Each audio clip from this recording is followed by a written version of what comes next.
प्रसन्न पूछा। मेरी शादी हुए 1 साल हो गया है, मेरी उम्र 32 साल है।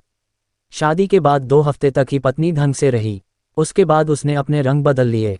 कोई न कोई बहाना बनाकर मुझसे लड़ती रहती है, मेरे माता पिता की इज्जत नहीं करती, यहाँ तक कि गालियाँ भी बकती है।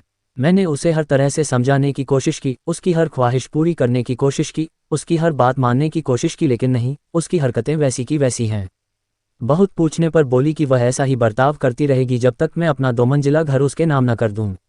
मैंने साफ मना कर दिया कि ऐसा तो नहीं करूंगा, ऐसा कर दिया तो वह मुझे और मेरे माता पिता को सड़क पर खड़ा कर देगी।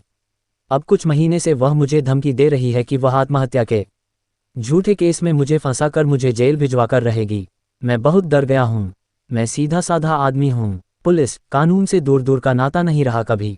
मेरे माता पिता भी बेचारे मेरी हालत देखकर बीमार रहने लगे हैं। मेरी जिंदगी बर्बाद हो रही है। मैं क्या करूं कि जिससे मेरी पत्नी मुझे केस में न फंसा सके।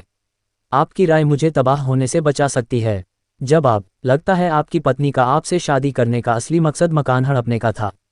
वह शातिर दिमाग की औरत है, सो आपको चालाकी से काम लेना होगा। वह आपके सीधेपन का फायदा उठा रही है। वह आपको बार बार झूठे केस में फंसाने की धमकी दे रही है, तो आपको भी कई उपाय अपनाने होंगे अपने को बचाने के लिए। सबसे पहले, यदि पत्नी कोई ऐसी हरकत करती है जैसे कि कोई धमकी देती है या आत्महत्या करने का प्रयत्न करती है या ऐसा दिखावा करती है, तो उसकी ऑडियो या वीडियो जैसे भी हो सके रिकॉर्ड कर लें और सबूत के लिए उसे संभाल कर रखें। जरूरत पड़ने पर आपको अपने लिए कुछ गवाहों की जरूरत पड़ेगी। आसपास के लोग जो आपके विश्वसनीय हों, आवश्यकता पड़ने पर गवाही दे सकें कोर्ट में जाकर या पुलिस थाने में, उन्हें अपने घर बुला लें और उन्हें अपनी पत्नी की हरकत दिखाएं ताकि वे साक्षी बन जाएं और आवश्यकता पड़ने पर आपके फेवर में बोल सकें। यदि कभी पत्नी आत्महत्या करने का प्रयत्न करे तो बिना घबराए तुरंत 100 नंबर पर पुलिस को कॉल करना चाहिए और इस बात की शिकायत करनी चाहिए। ये भविष्य के लिए आपके पास बहुत बड़ा सबूत बन जाता है खुद के बचाव के लिए। जब आपको पत्नी धमकी देती है या आत्महत्या करने का प्रयत्न करती है अथवा किसी अन्य प्रकार की धमकी देती है, तो आपको पुलिस को लिखित में शिकायत करनी चाहिए। आपके लिए बेहतर होगा कि आप ये शिकायत इंडियन पोस्ट के माध्यम से भेजें, जिससे कि आपको एक रसीद प्राप्त हो जाती है।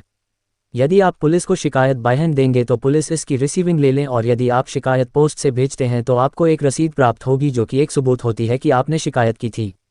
आपको जो ये सारी कार्यवाही बताई है, इसको करने से आपके पास सबूत इकट्ठे हो जाएंगे। यदि भविष्य में कभी पत्नी द्वारा कोई केस किया जाता है आप पर, तो ये सबूत आपके बचाव के लिए कारगर होंगे और कोर्ट में ये सिद्ध करेंगे कि आपको पहले से ही झूठे केस में अपनी बात मनवाने के लिए आपकी पत्नी द्वारा धमकाया जाता था।